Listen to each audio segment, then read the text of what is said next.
Estimados estudiantes, muy buenos días, tardes, noches. El día de hoy vamos a grabar un videito para iniciar la clase correspondiente a la supervisión de salud en NANEAS, que correspondía a la clase posterior a la segunda evaluación de la asignatura. Me conocen, mi nombre es Jocelyn Galleguillos y soy enfermera. Entonces, para empezar, primero tenemos que conocer que existe un documento que viene a orientarnos en cómo nosotros debemos realizar el manejo integral de niños y niñas y adolescentes con necesidades especiales de atención en salud.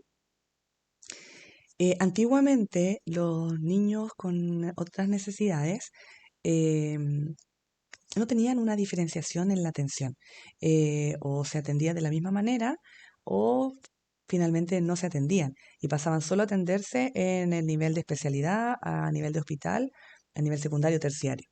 El día de hoy, al año 2022, se ha creado la normativa o la orientación técnica para que nosotros como equipo de atención primaria podamos brindar atenciones a los niños y niñas con necesidades especiales de atención en salud.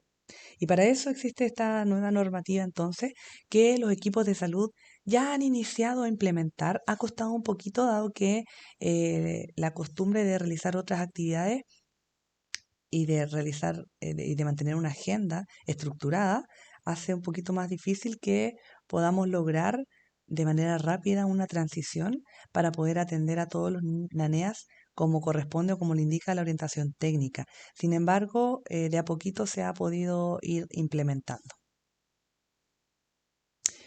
Bueno, entonces como propósito de esta norma técnica corresponde a una herramienta para fortalecer la atención integral de naneas en la atención primaria y permitir la continuidad del cuidado y coordinación entre los distintos niveles de atención según las necesidades del naneas y su familia. Antiguamente también, como les mencioné, los pacientes eran atendidos de manera exclusiva casi en el nivel secundario, en el hospital. Por lo tanto, nosotros casi desconocíamos de la existencia de estos pacientes. El modelo de atención integral busca que nosotros podamos ser partícipes o apoyar o acompañar a todas las familias, ya sea sanas o enfermas, en su proceso del ciclo vital. Y dentro de eso incluye a los niños y adolescentes con estas necesidades. Pero entonces, ¿quiénes son los naneas? Son niños, niñas y adolescentes que tienen una o más condiciones o patologías crónicas de índole física, conductual, emocional y o del desarrollo que pueden o no estar asociadas a discapacidad. Ojo con eso, que pueden o no estar asociadas a discapacidad. Porque antiguamente todos estos niños podrían ser clasificados como discapacitados, ¿cierto? O hoy día hay niños naneas que antiguamente eran considerados como niños normales, entre comillas, o sin otras necesidades especiales, siendo que sí las tienen. Por lo anterior, requiere para su salud, junto a su familia y o cuidador, mayor atención interdisciplinaria y efectiva coordinación intersectorial. A través del modelo, nosotros sabemos que debemos trabajar con el usuario, su familia y la comunidad, pero en estos casos es imprescindible que pueda estar activa la red para poder conocer efectivamente cuáles son los puntos del intersector donde esta familia normalmente visita o tiene alguna comunicación directa. Hace terapias en algún lugar, necesitamos saber qué parte de la comunidad está participando con los niños naneas. Acá tenemos algunos ejemplos, algunas imágenes que es como bien variado, es para que ustedes puedan notar que, por ejemplo, tenemos a mano izquierda un niño que se está administrando está con una jeringa de insulina, ¿cierto? Por lo tanto, podemos ver que él sí tiene sus capacidades físicas para poder incluso administrarse el medicamento, pero tiene una necesidad diferente. O sea, no los niños normalmente no se inyectan, ¿cierto? Pero este niño sí lo requiere, por lo tanto forma parte de NANEAS. Arriba en la imagen superior tenemos a un adolescente, un niño que observamos que requiere mayor apoyo para poder realizar sus actividades de la vida diaria, está con la cuidadora, la mamá, pero se ve o se observa que tenemos un déficit motor importante que no le permite realizar actividades de la vida diaria de manera normal, o natural, para no usar la palabra normal. Un poquito más abajo vamos a tener un niño que está hospitalizado, desconocemos el diagnóstico, sin embargo se observa que está utilizando un equipo de oxigenoterapia, eso quiere decir que el niño requiere algún apoyo o soporte de oxígeno para poder mantenerse con vida en esos momentos. A mano derecha tenemos un niño que está alineando sus autos. Tenemos eh, esta típica característica de un niño con trastorno del espectro autista, ¿cierto? Donde va a ser como bien estructurado y esa estructura va a hacer que tenga estas ganas de ordenar de manera reiterada. Este niño también va a requerir necesidades, tiene necesidades diferentes y sus padres también tienen una mayor demanda. Y en el cuadro superior tenemos a un niñito con síndrome de Down que podría tener claramente otro tipo de afecciones. Sabemos que los niños con síndrome de Down tienen problemas óseos, cardíacos, que podrían requerir uso de medicamentos u otros elementos que también son considerados para el criterio de NANEAS. Entonces, vamos a tener un grupo que le vamos a llamar NANEAS, que son niños y adolescentes con necesidades especiales en salud, y los vamos a clasificar según su complejidad en baja, mediana y alta complejidad. Todos estos niños, si bien van a estar clasificados en esos tres rangos, vamos a tener o vamos a requerir que cada niño cuente con un plan de cuidados individualizado. Y este plan de cuidado debe ser en conjunto con la familia y los cuidadores. Tiene que ser centrado en cada paciente y sus propias necesidades y debe existir continuidad e integralidad. Continuidad de la atención e integralidad son dos de los pilares del MAIS. Por lo tanto, el modelo yo lo voy a ir sacando en varias partes de la presentación porque debemos ir recordando que es uno de los pilares que nos está fundamentando el sistema de salud actual, en la atención primaria por lo menos. Por lo tanto, este plan centrado en el paciente y en su familia tiene que ser integral, es decir, tiene que abordar al paciente dentro del ámbito biopsicosocial y además debe existir esta continuidad de la atención. No podemos atender al paciente y después ya no volver a verlo nunca más, porque debe existir un plan de intervención con este paciente. Y el paciente además va a traer un plan de intervención del nivel secundario, el cual nosotros debemos tomar y actualizarlo. No debemos eliminar ese plan y hacer uno nuevo por completo, sino que debemos considerarlo para poder elaborar nuestro propio plan.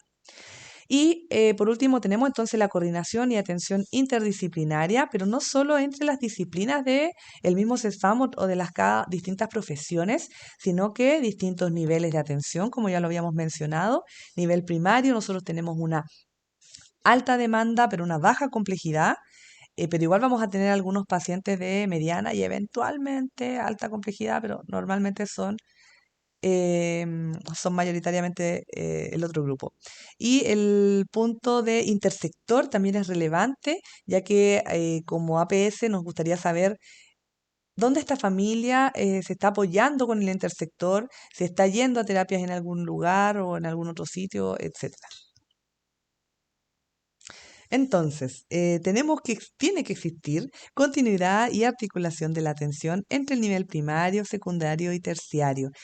Como ya mencioné, ellos van a elaborar un plan de cuidados.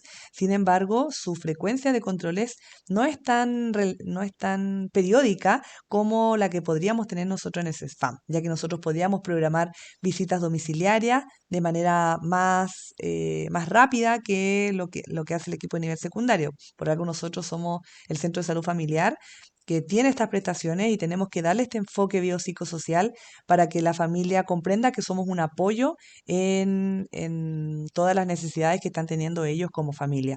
Porque sin duda el tener un niño con necesidades especiales en casa va a requerir mayor compromiso de parte de esa familia, cuidadores, tíos, hermanos, etcétera. Ya, entonces vamos a clasificar estos niños. Dijimos que existían tres niveles de complejidad y para poder clasificarlos tenemos que nosotros aplicar una pauta de complejidad. Esta pauta de complejidad, que la vamos a ver en clases cuando volvamos a las clases posterior al feriado, tenemos la necesidad de los cuidados complejos, la necesidad de apoyo respiratorio y la necesidad de ayudas técnicas. Con eso nosotros vamos a poder otorgar un valor numérico a una pauta y clasificarlos en niños de baja, mediana o alta complejidad.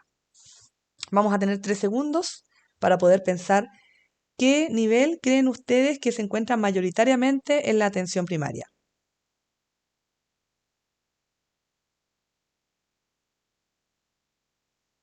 3 segundos. Baja complejidad. Mayoritariamente tenemos pacientes de baja complejidad. No solamente porque la atención primaria tiene alta demanda y baja complejidad en todos sus términos, sino que porque estos pacientes son los que no se van a atender en el nivel secundario, no van a tener seguimiento en el nivel secundario mayoritariamente, o quizá eh, la periodicidad de ese control va a ser muy alejado. En cambio, nosotros vamos a tener esa población cautiva, bajo control. También tenemos pacientes de mediana y alta complejidad, pero es muy escaso.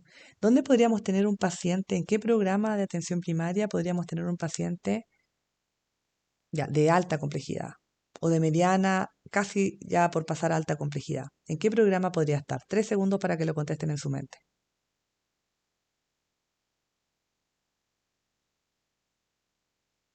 Para el que lo dijo, bien, programa de atención domiciliaria, PADS. ¿Ya? El PADS nos va a ir a ayudar y asistir con estos pacientes, ya que ellos tienen la opción de salir a visita domiciliaria de manera mucho más consecutiva que una enfermera de box. Supervisión de salud entonces de los niños, dijimos que estamos hablando de niños y adolescentes, por lo tanto de 0 a 19 años. Tenemos que considerar un acompañamiento continuo del crecimiento y desarrollo. Como les dije anteriormente, ellos van a tener control en el hospital, pero somos nosotros los que podemos darle la prestación con mayor periodicidad.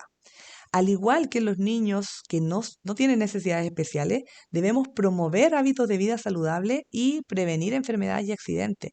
No porque los niños sean NANEA, no vamos a promover hábitos de vida saludable, alimentación saludable, promoción de la actividad física, dependiendo de la condición, por supuesto, del paciente. Y además, derivaciones al vacunatorio, enseñarle o educarlos en cómo prevenir enfermedades respiratorias y especialmente accidentes, porque nosotros tenemos que tener un enfoque preventivo de accidentes cuando los niños tienen 8 meses, ¿cierto? En la pauta de prevención de accidentes. Y ahí en todos los controles debemos ir reforzando ciertas acciones que podrían provocar un accidente en un niño. En este caso es exactamente lo mismo, pero además vamos a tener como otro condicionante donde vamos a tener que evaluar a cada paciente en relación a la ayuda técnica que utiliza o a el manejo motor que puedan tener sus padres para evitar alguna caída y además lo ideal es la visita domiciliaria para que un tercero pueda observar los riesgos que hay en el domicilio en relación a la accesibilidad y a lo que puede lograr ese niño o adolescente. Y por último, detectar factores de riesgo, que es algo que buscamos en todos nuestros pacientes, pero con un poquito más de detalle en estos pacientes, ya que podríamos encontrar otros factores de riesgo que no son los que encontramos normalmente en un niño que no es NANEAS. Entonces, vamos a contar con un acompañamiento y seguimiento del niño, niña y adolescente independiente de la complejidad, porque si es paciente bajo control del CESFAM, me tengo que hacer cargo con el equipo de salud. Posteriormente, una coordinación y capacitación de los equipos, ya que en la formación de los profesionales no se encontraban los NANEAS antiguamente y ahora tenemos que estar actualizándonos de manera constante para ver cómo vamos a abordar este grupo de niños de manera diferente, pero no discriminatoria. Y dentro de la supervisión de salud, entonces, vamos a tener la evaluación médica, de enfermería, nutrición, odontología y la evaluación psicosocial.